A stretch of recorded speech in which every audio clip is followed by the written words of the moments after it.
Was some kind of zipping sound, and when I turned around in this area out here, about 40 or 50 feet out there, there was some kind of craft, you know. It looked like it's going to come out onto the ground, but it came on down and hovered about a foot and a half or 2 feet off of the ground. But we didn't know what to do, you know. The river behind us and that out there, not knowing what it was. So, and then before we had time to really do anything, it seemed like an opening appeared. Toward the end, it was, you know, toward us. And the blue light, it had blue flashing lights as it was, you know, approaching the ground, but then they went out. And when the opening appeared, some source of light came from the inside. It was just almost blinding. Some UFO reports are hard even for governments to dismiss, especially when there are photographs to support the witness. It was some kind of zipping sound, and death as a disease, and a curable disease at that. In March of 1963, biologists at the University of Oklahoma confirmed that the skin cells of the Egyptian princess Mene were still intact and, in effect, alive. Yet Princess Mene has been dead for several thousand years.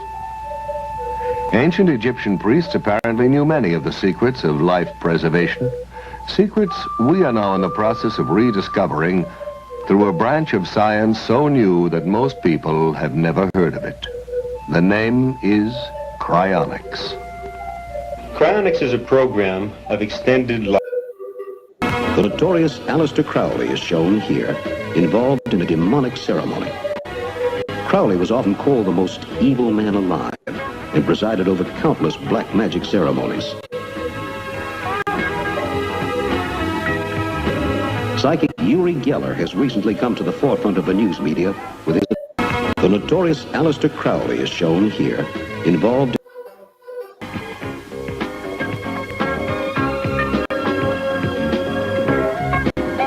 Here Uri bends a spoon through sheer willpower and concentration. Although some dismiss his feats as showmanship, the vast majority of observers feel that Geller is a genuine psychic.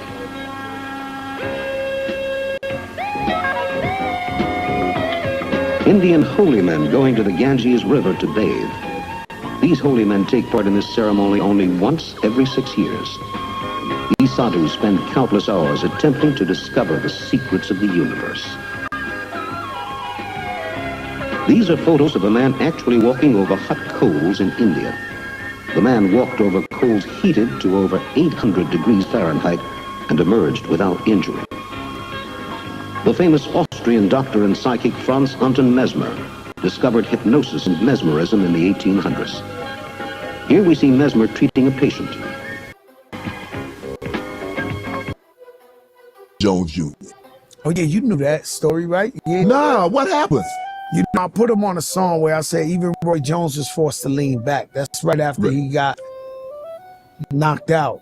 And, Antonio Tarver, huh? Yeah, and so he came to New York City, and we was having Ja Rule's release party. It was thousands. I had 150 guys with me, Shannon. Like, I'm gonna be honest with you. And I come off stage, and then and when I open the thing, he's standing there, but nobody see him. He's there with like 8 guys. And he got the one guy, Chopper Style, Chopper Style. So Chopper Style is telling him, knock him out, champ. Knock him out, champ. Like, you know, he's a Flavor Flav. He's the hype man. He's a hype man like a motherfucker. So the minute I see his Roy Jones, I grab his wrist. You know, and I'm early birthday. Thank you. I'm not going to say the age, but I'm not trying to have all these sisters get ahead of you because I can't believe you did that. Yeah, I would, for your well-being, I would advise you not to do that.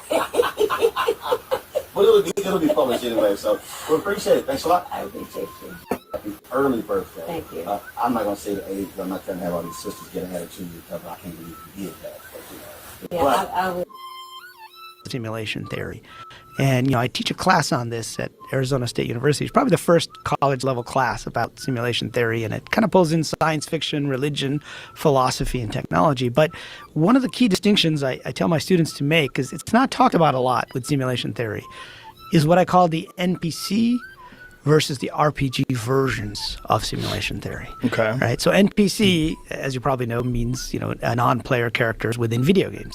So those are the AIs in the video game, you know, the bartenders, the people you're beating up, the opponents, all of that stuff. But basically they're just code and they're AI. Then there's the RPG version, which is that we are actually doing a role-playing game, right? So you exist outside the game, and then you have a character or avatar inside the game. So it's just like what we would consider an MMORPG today, right? Except with more sophisticated technology. And so in that case, you know, you get a little bit of a different answer than if you talk about simulation theory. And, you know, I teach a class on this at Arizona State University. It's probably the first college-level class about simulation theory in it. Their election, does it have to come from the very top, essentially sort of a really strong, populist president? But you're right. You raised exactly the question. If I am getting a huge amount of money from billionaires, do you think I'm going to go out and announce, I think billionaires should not be involved in buying elections. I doubt that very much. So what you're going to need, and you tell me if I'm missing something, but I pay attention, you don't hear either of the major candidates talking about that issue, do you? I think what happens is when an individual politician speaks out about it, they get punished. But I think this is a popular idea. So if a lot of them speak out, that's why if it came from the top, if a president was using a very large platform to basically speak out, it provides a safety blanket for the other politicians to get it all out of the system. But their election, does it have to come from the very top, essentially sort of a really strong, popular, populist president? But you're right. You raised exactly the question. If I am getting a huge amount of money from billionaires, do you think I'm going to go out and announce, I think billionaires should not be involved in buying elections? I doubt that very much. So what you're going to need, and you tell me if I'm missing something, but I pay attention, you don't hear either of the major candidates talking about that issue, do you? I think what happens is when an individual politician speaks out about it, they get punished. But I think get it all out of the system, but there has to be a kind of a mass movement of it. Yes, it does. I mean, and every place I go, I always speak about the issue. And it always, people understand it. You're a Republican, you're a Democrat, you're progressive, you're conservative. Who really believes that we are a democracy when billionaires can spend, tens and tens of millions of dollars to buy elections? So it is a very popular issue. It's important. You're right. We need political leaders to be speaking out on that. But we need a grassroots movement to say, when somebody is at a town meeting, you're running for the Senate, you're running for the House, what's your view on Citizens United? Are you prepared to vote to overturn that decision and move to public funding of elections? Extraordinarily important. Get it all out of the system, but there has to be a kind of a mass movement of it. Yes, it does. I mean, and every place I go, I always speak about the issue. And it always, people understand. Is it possible not to feel the energy in this room? The Shell Energy Stadium was packed in Houston, Texas, with a record 30,000 people packed in there to see Kelly, her Beyonce, stump Kamala Harris. As they waited, they had a good time doing it. Over in Traverse City, Michigan, people were leaving Trump rally before he even got there because his Joe Rogan interview ran long. Look at this place. I mean, what is it? What time is it tonight? What the hell? What is it? Huh? Right? For all the men and women in this room and watching around the country. Yeah, once there was some overlap in the live streams, 2.5 million people were tuned into Kamala's event, while 14,000 were tuned into Trump's. Kamala did try to help out the size of his crowd. Just come them to that small rally down the street. It'll be fun. Not to feel the energy in this room.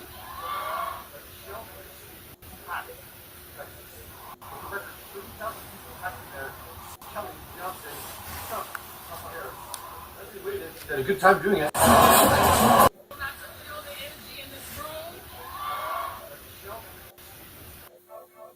Congress, all these sleazebags in Congress that are Democrats, they're still denying 2016. But now they don't so much because, they try and pin it on me. You don't hear them say, but here's my they point. denied it right up until the end. My point is, this idea of election fraud is a forbidden topic. And you get labeled an election denier. It's like being labeled an anti-vaxxer if you question some of the health consequences that people have had from the COVID-19 shots. Oh my God, you're an anti-vaxxer. If you say, and what I say publicly, and I've said this a lot, it's not 0%. So if you ask me what is the amount of election fraud in this country, is it 0%? No one thinks it's 0%. I've never met one person, not a super liberal, progressive, far left person or a right-wing conservative. Not one person thinks it's 0%. They think when you have human beings, and also you have a lot of weirdness that was going on during the 2020 elections, particularly. Congress, all these sleazebags in Congress that are Democrats, they're still denying 2016. But Robinson, 41, whose real name is Stephen Yaxley Lennon, is accused of being in contempt of court after the airing of a film at a protest in Trafalgar Square early in July. He attended Folkestone Police Station on Friday, where he was remanded ahead of a hearing at Woolwich Crown Court on Monday concerning allegations that he breached a 2021 High Court order barring him from repeating libelous allegations against a Syrian refugee who successfully sued him. It is understood the airing of the film, titled Silence, at the Trafalgar Square demonstration is one of 6 actions alleged to have breached the injunction between June and July. The film is also pinned to the top of his X account. Robinson was separately charged on Friday with failing to provide his mobile phone access code to police. Robinson, 41, whose real name is Stephen Yaxley Lennon, is accused of Robinson, 41, whose real name is Stephen Yaxley Lennon, is accused of being. He was a nice Once guy. they shot you, I was like, he's got to come in here. It's all about timing. It's all about the timing. Timing's I think good. timing's perfect. Do you even have a scar on your ear? You got anything on there? I do. What do we say? What do you got So, right over here. Oh, it's a tiny little See, mark. it zicked right there. Yeah. It healed up pretty fucking good. Yeah, it's pretty good. Yeah, it's not like some of the wrestlers, some of the.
Wishes to be measured against the best. If she was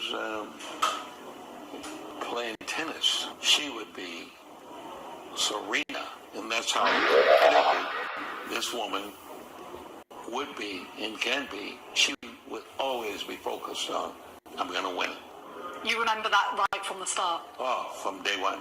Hello, my darlings. Millennium, she was back in San Francisco, working on cases concerning families and vulnerable children.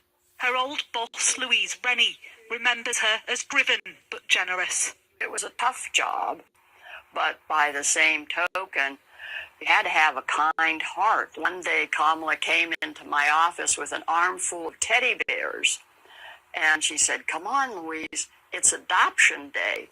And we're going to go over to court. We're going to hand out teddy bears to the children and the families that are doing the adoption, so they'll have a way to remember this occasion." And I thought that was really pretty remarkable. A soft exterior masked a steely determination. Harris had her sights set on the job of district attorney, a key role prosecuting criminals in San Francisco. She won a bitter election battle, her first political victory. I will follow the rule of law and enforce the law. But just 4 months in, the murder of a policeman changed everything. Police say the 2 plainclothes officers approached a man who apparently was acting suspicious when that suspect opened fire on both of them. 29-year-old Isaac Espinosa was gunned down by a gang member. Harris chose not to seek the death penalty, in line with her campaign promise not to pursue capital punishment. She announced it at a press conference without warning. The outcry from police officers was furious. It's a loss that just never goes away. Tracy McRae is head of the San Francisco Police Union. He was young, fit. She says she'll never forgive Harris for her handling of Espinosa's murder. She didn't speak to the family. She made that decision on her own. And I don't care if she keeps saying, well, someone from my staff, or, yeah, no, you didn't do it yourself. So every time you see her rise to a higher office, it brings back the memories not only of his death, but how she handled his death and the pursuit of justice in the aftermath. Correct. You keep saying, oh, you work for the victim, but you failed epically in how you treated his widow, Renata, how you treated his mother and father. Harris has received a majority of union endorsements nationwide, but McRae says she'll never get the backing of the police union in the city where her career began. Having a female of color, right, rise up to this office, I mean, it's a great thing. But if you can't deliver at home, you're not going to deliver on the world stage. We don't need more hot air, emptiness, talking. Is that what you think she is? I think she talks a lot, but when it comes to actually producing and having concrete results, well, where are they? Harris weathered the Espinosa controversy to win another election, becoming the first female and first black attorney general in California, the state's so-called top cop. Yourselves, please. It widened the scope of her power, emphasizing once more her ability to make friends in high places. Kamala Harris has long-standing relationships in Hollywood. Even when she was living and working in San Francisco, she was forging friendships here with TV producers and movie execs. But it was a meeting in 2013 that proved the most pivotal of all. She was introduced on a blind date to Doug Emhoff, an entertainment lawyer. They were both in their late 40s and married the next year. Where am I looking?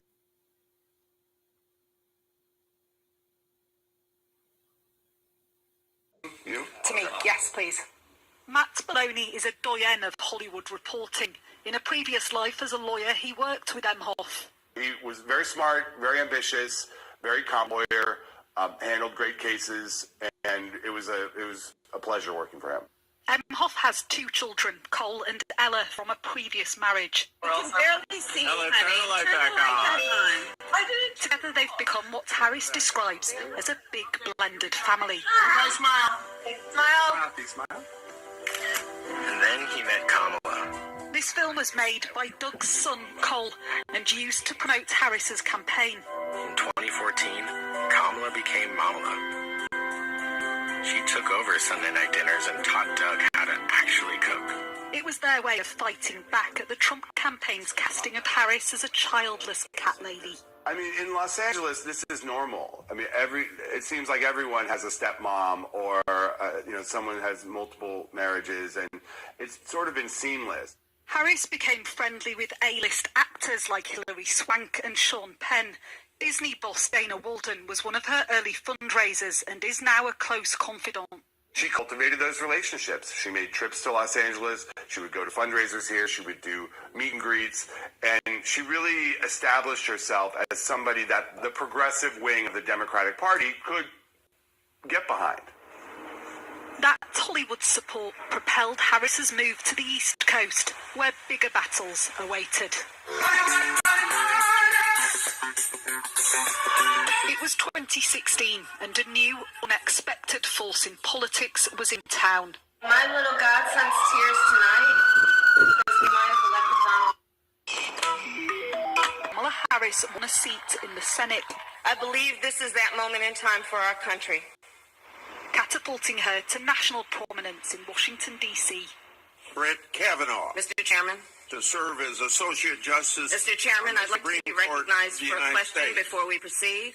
The questioning of Trump appointees to the Supreme Court cuts through the chaos. They don't want to look up on election day. Simone Sanders is a TV host on political network MSNBC. She was once Kamala Harris's right-hand woman, her press secretary and top aide. what Vice President Harris, then Senator Harris, did very, very well, which I think was a function of her being an attorney for so long, is that she had very pointed questions, but her questions were so pointed that sometimes they would trip the interviewer up. Can you think of any laws that give government the power to make decisions about the male body?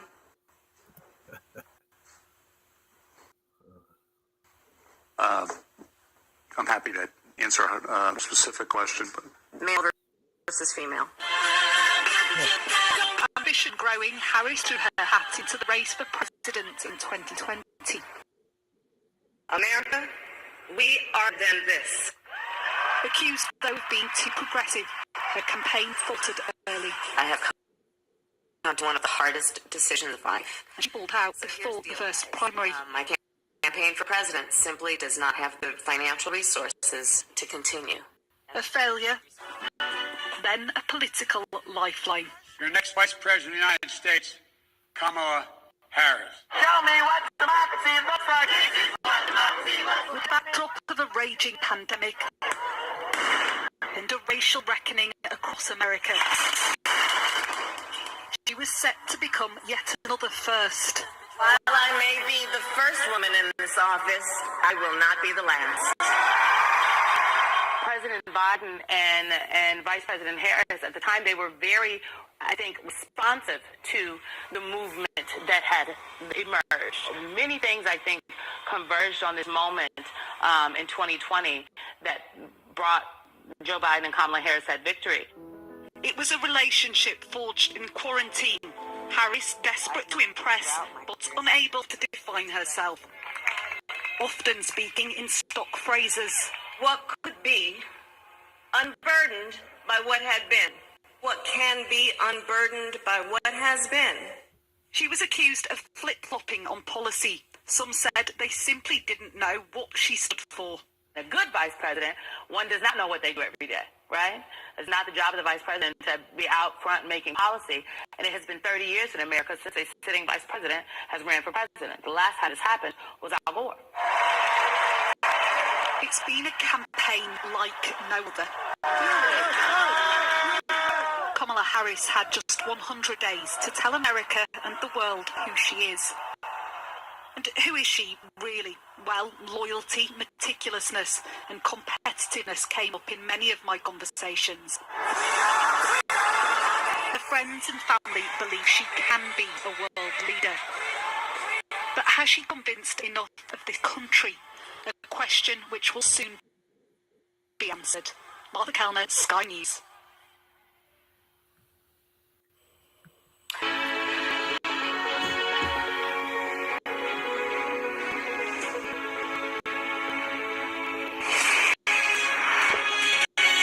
It's been 100 days since Joe Biden announced he wasn't seeking re-election, kicking off a sprint for the new Kamala Harris team to convince America she's ready for the Oval Office. Sky's Martha Kellner has been looking at her backstory. Let's get out there. Let's fight for it. Let's get out there. Let's vote for it. And together, let us write the next great chapter in the most extraordinary story ever told.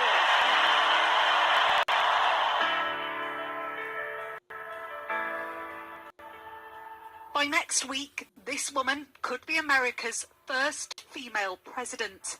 But Kamala Harris has been making history for decades. It started in Berkeley, California, a middle city on the eastern shore of the San Francisco Bay. I met here in 1970. We were probably between 5.5 or 6 years old. Carol Porter is Harris's childhood friend and has been part of her life for more than half a century. They grew up at the tail end of the civil rights era. Together they were part of a historic desegregation experiment known as busing.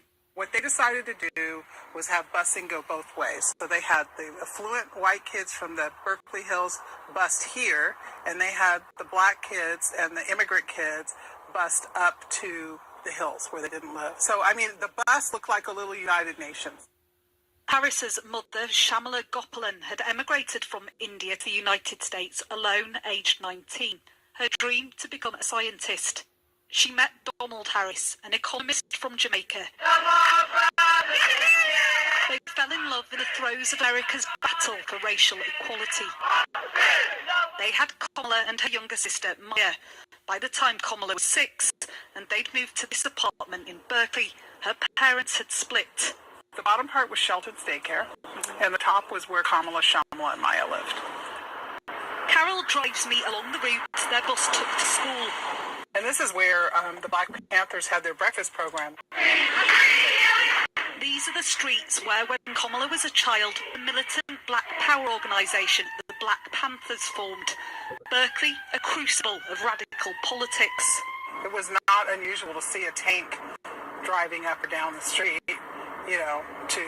that was breaking up, a rally or a protest. Do you think that had a big impact on who she is and how she leads? It definitely has an influence. I mean, her being outspoken and being unafraid to make good trouble.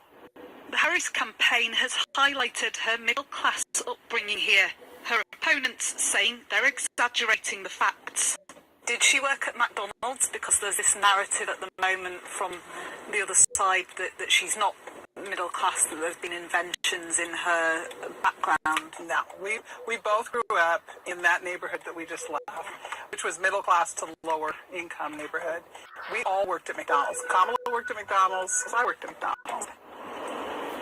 I don't know if you can notice a little bit different neighborhood that we're in now. Yeah, this feels a lot more upmarket than where you grew up. It is. And we loved it here. We loved going to school here. And that's where all the buses would stop, right in front of this tree. At her primary school, Harris is remembered on a mural beside Serena Williams and Anne Frank. The whole thing, I think I'm holding in a lot. There's just so much that's happened. And, when you think about it, it does. It does. It can be overwhelming. So, when you say you're holding it in, what do you mean? There's just so many emotions around everything that's gone on. And, when Trump talked about her not being black. So for me, that's very personal. Someone who's working very closely on the Trump campaign said that if Kamala Harris gets into the White House, it will smell like curry. How does that make you feel? First of all, I love the smell of curry. I think it would be lovely for the White House to smell like curry. Why not, And then the next night it smells like pot roast, and the next night it smells like enchiladas.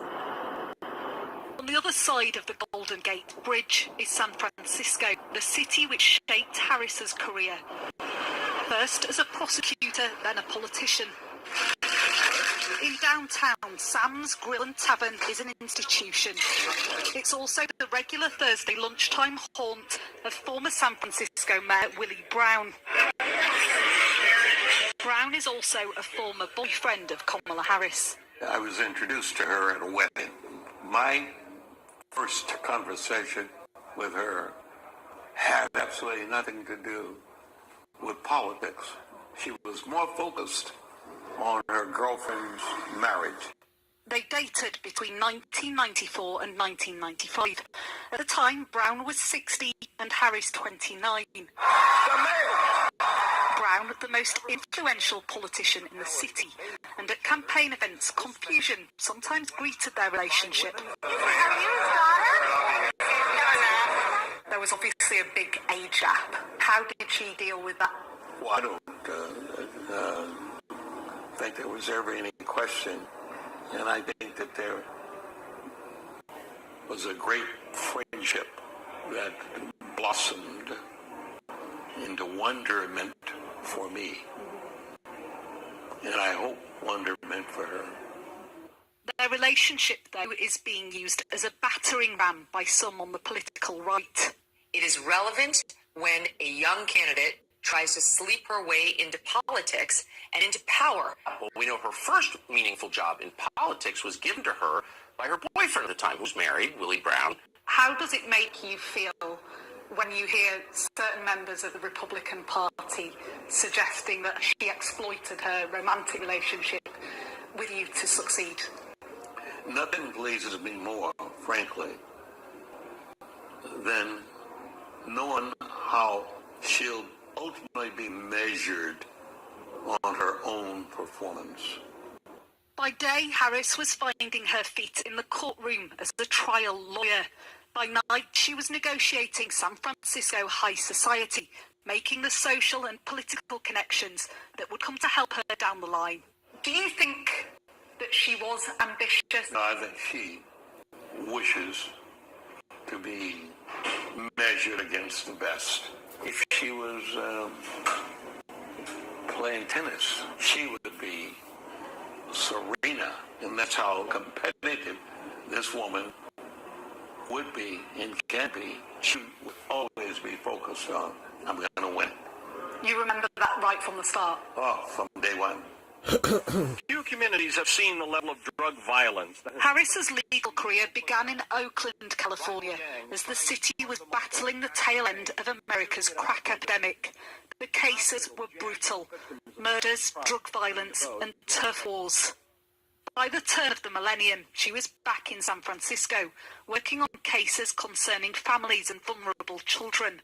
Her old boss, Louise Rennie, remembers her as driven but generous. It was a tough job, but by the same token, you had to have a kind heart. One day, Kamala came into my office with an armful of teddy bears, and she said, "Come on, Louise, it's adoption day, and we're going to go over to court. We're going to hand out teddy bears to the children and the families that are doing the adoption, so they'll have a way to remember this occasion." And I thought that